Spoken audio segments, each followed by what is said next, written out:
And thank you. Good afternoon. Agatha Wooten Armstead was a black woman from North Carolina who told her husband, who worked the railroad, that I want to move to Maine. That's my dream, to be a gardener, a farmer. And he said, it's not going to happen. I'm not moving to the wilderness of Maine.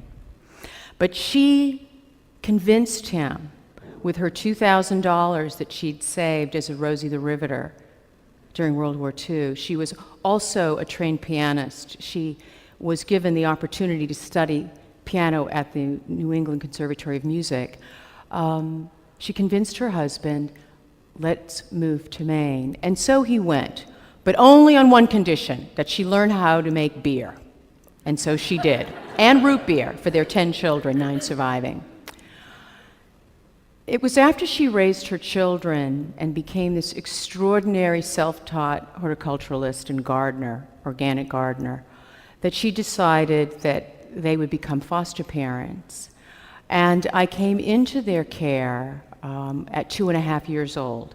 I was forcibly removed from a white family. State law in the state of Maine prohibited black children to be raised by white families. And so that was a very difficult time for the family that I was leaving and the family I was going into. But Agatha was an extraordinary person, and she wove us all together.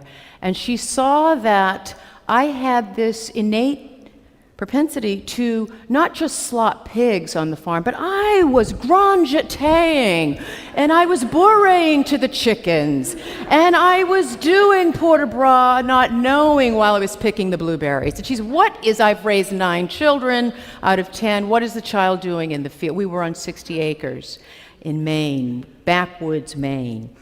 And she said, this child needs creative dance classes. Now, I'm a pianist, I'm a jazz pianist, but I'm not a dancer. And so, as described in the video, she found a book. And she was a magician. No one knows where this book came from. It was all in stick figures.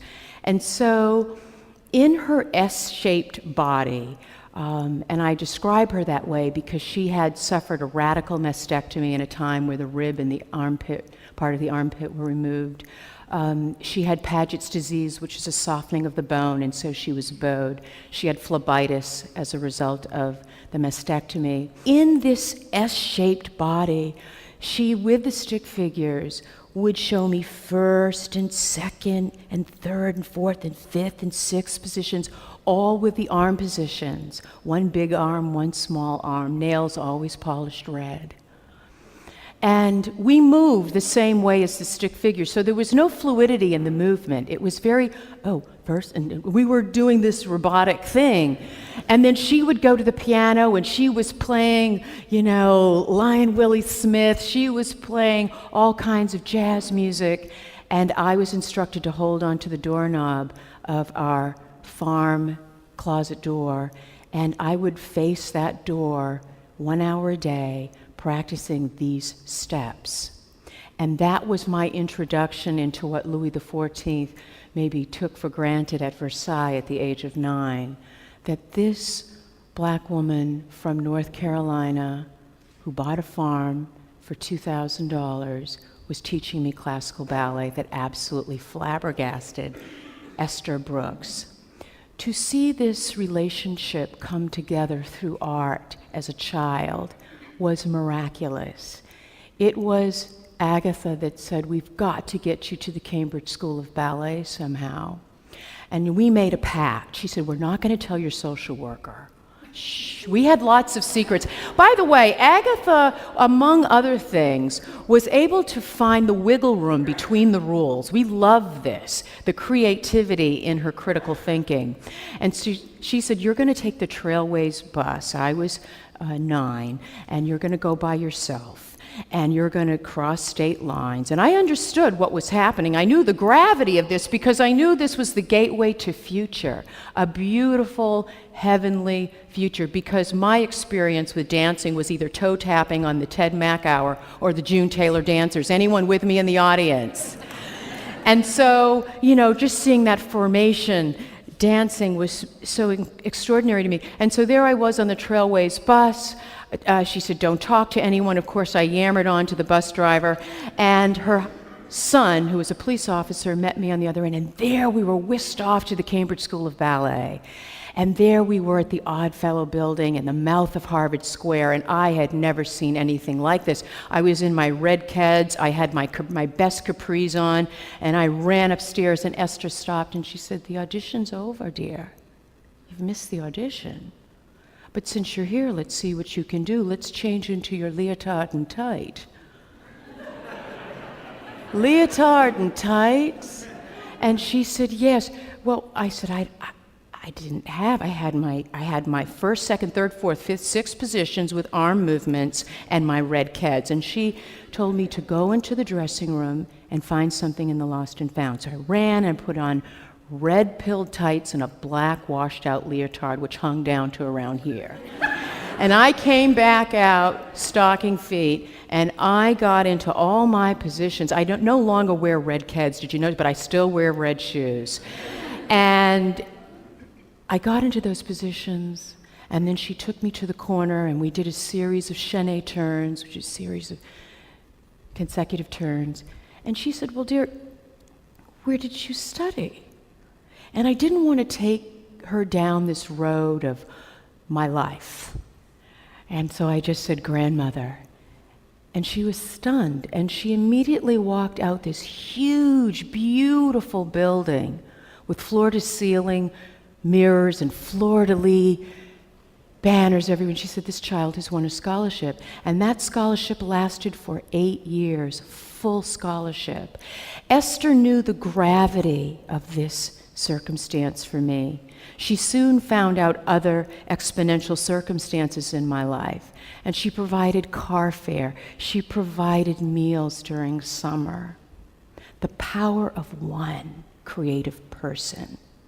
The genesis of 2 women and a third being my social worker, who did out-of-pocket service and said, "Don't tell anyone I'm going to give you the $12 for the Capizios, but for God's sake, don't tell my supervisor."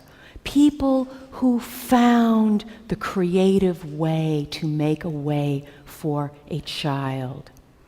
And so that, of course, led to American Ballet Theater in New York, where I won a full scholarship and then joined the junior company and went on to teach. And I came back to Roxbury, Massachusetts to teach for children, poor children like myself, or children who were disenfranchised in some way or another. I taught boys in sneakers and boys in ballet slippers. It didn't matter. This journey as an artist has taken me to India and Africa and Russia and throughout the world, and most recently Haiti. It isn't so much the plie. It is where the plie and the piano key have taken me. It has offered me an opportunity to pass it forward into now the Rowell Foster Children's Positive Plan. We are in our 20th year. It is an organization that is simply borrowing the blueprint from Esther Brooks, which is to give children access and opportunity. I did not know when I was picking the blueberry that I was doing a port de bras. I didn't know when I reached for the chicken it was an arabesque. I did not know. But it was in me, and I think we all have creativity in us. It just gets chipped, it gets tarnished, it gets suffocated. Some of us, it is fostered throughout our lives. Some of us have to find it within the deep reserves and recesses in ourselves to pull it out. Some of us, hey, we've got to become the doctor. Somebody's got to be a doctor, somebody's going to be a dentist. But some of those dentists and doctors that I know are some of the best photographers, are some of the best documentarians. We have to keep it moving. Creativity, for me, is like breathing air. It is my temple, it is my church. It informs everything that I do. Esther left the country during a very difficult time in the late 60s when our school was burned to the ground due to racial divide. I did not see Esther for 25 years. I was devastated. We all were devastated. All 100 of the students that she provided full scholarships for. She went above and beyond. as a humanitarian and as a philanthropist. But I found her. I found her about 8 years ago. And I searched, everyone's findable, and I sent the language of flowers to her. And she could not believe that a student had searched for her in this capacity. And I said, it is so important that you know what you did for me as an artist, as a person. She didn't want to take any credit, but I forced her to. As a result, she summers in New Hampshire. I was wedded on her property.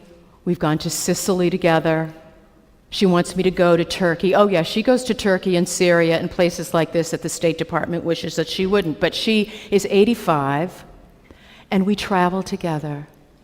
And so creativity for me is not just, as I say, the exercise of the plie, the exercise of Les Sylphides or Giselle or being in a ballet company and the prestige therein, but reciprocity and the creativity of passing it forward. For it is not for us to keep, that we are vessels that give it to the next. And I see that my clock is at a